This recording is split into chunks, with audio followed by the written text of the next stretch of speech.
नमस्कार दोस्तों, आप सबका हमारे चैनल पर हार्दिक स्वागत है। आज हम एक महत्वपूर्ण और संवेदनशील विषय पर बात करेंगे, पराई स्त्री क्यों अच्छी लगती है और इससे कैसे बचा जाए।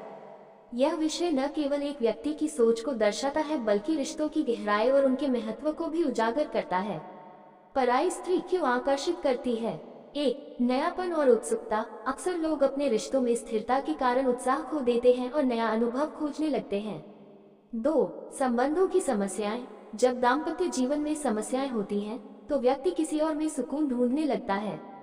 3. आकर्षण का प्रभाव। शारीरिक या भावनात्मक आकर्षण कभी कभी एक व्यक्ति को गलत दिशा में ले जा सकता है। इससे कैसे बचें? 1. खुद को समझें, अपनी भावनाओं को पहचानें और यह समझें कि यह सिर्फ एक क्षणिक आकर्षण हो सकता है। 2. रिश्ते को मजबूत करें। अपने जीवन साथी के साथ संवाद को बढ़ाएं और अपने रिश्ते में विश्वास और प्रेम को फिर से जगाएं। 3. प्रलोभन से दूर रहें। ऐसी परिस्थितियों से बचें जो आपको गलत दिशा में ले जा सकती हैं।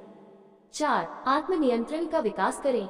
अपनी इच्छाओं को नियंत्रित करना सीखें और नैतिक मूल्यों को प्राथमिकता दें। 5. पारिवारिक परामर्श लें। यदि रिश्ते में समस्याएं गंभीर हैं, तो विशेषज्ञ की मदद लें।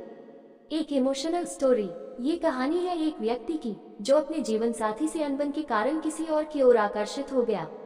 परंतु जब उसने देखा कि उसकी यह इच्छा उसकी पत्नी और बच्चों के जीवन को प्रभावित कर रही है, तो उसने खुद को संभाला।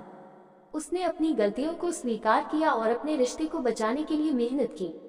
अंत में उसके प्रयासों ने उसके परिवार को टूटने से बचा लिया। पराई स्त्री या पुरुष का किसी के प्रति आकर्षित होना मनोविज्ञान, सामाजिक परिस्थितियों और व्यक्तिगत इच्छाओं पर निर्भर करता है। यह आकर्षण कई कारणों से हो सकता है, जिनमें शामिल हैं।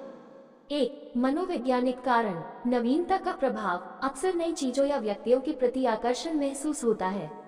ये नवीनता की खोज का स्वाभाविक हिस्सा है। प्रशंसा और सम्मान। यदि कोई व्यक्ति किसी स्त्री को ध्यान देता है, उसकी सराहना करता है, तो वह स्वाभाविक रूप से उस व्यक्ति की ओर आकर्षित हो सकती है।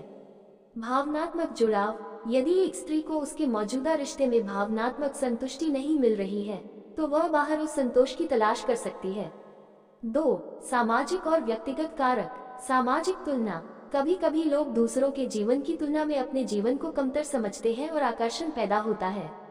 अनुचित संबंध का रोमांच। कुछ लोग सामाजिक वर्जनाओं को तोड़ने से मिलने वाले रोमांच की ओर आकर्षित होते हैं। आत्मविश्वास और व्यक्तित्व। आत्मविश्वास से भरे और अच्छे व्यक्तित्व वाले लोग स्वाभाविक रूप से दूसरों को आकर्षित करते हैं।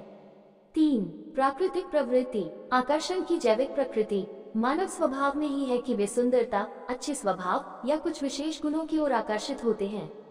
डोपामाइन का प्रभाव। जब कोई नया या रोचक व्यक्ति हमारे जीवन में आता है, तो हमारा मस्तिष्क डोपामाइन रिलीज करता है, जो खुशी और रोमांच की भावना को बढ़ाता है। लोग क्यों आकर्षित होते हैं। आकर्षक व्यक्तित्व। यदि कोई स्त्री अपने व्यवहार, रूप रंग या आत्मविश्वास से भरी हो, तो लोग उसकी ओर आकर्षित हो सकते हैं। अपनी कमी को पूरा करना। कई बार लोग अपनी जिंदगी में जो कमी महसूस करते हैं, जैसे भावनात्मक लगाव, रोमांच या प्यार, उसे किसी दूसरे व्यक्ति में खोजते हैं। नैतिक दृष्टिकोण। इस प्रकार के आकर्षण के परिणामस्वरूप व्यक्तिगत और सामाजिक समस्याएं भी उत्पन्न हो सकती हैं। हर व्यक्ति को अपने विचारों और भावनाओं को समझकर अपने रिश्तों और सामाजिक जिम्मेदारियों को प्राथमिकता देनी चाहिए। आत्मनियंत्रण कैसे बनाए रखें। 1. अपने रिश्ते में पारदर्शिता रखें। 2. सीमाओं का सम्मान करें और नैतिक मूल्यों का पालन करें। 3. किसी भी आकर्षण को क्षणिक समझें और उस पर विचार करें कि यह आपके जीवन और संबंधों को कैसे प्रभावित करेगा। इससे जुड़े आपके और सवाल हो तो अवश्य पूछें। दोस्तों, जीवन में रिश्तों का महत्व सबसे बड़ा होता है। उन्हें सहेजें और हर मुश्किल को मिलकर हल करें। अगर आपको यह विषय पसंद आया हो तो इसे लाइक करें, अपने विचार कमेंट में लिखें और हमारे चैनल को सब्सक्राइब करना न भूलें। धन्यवाद।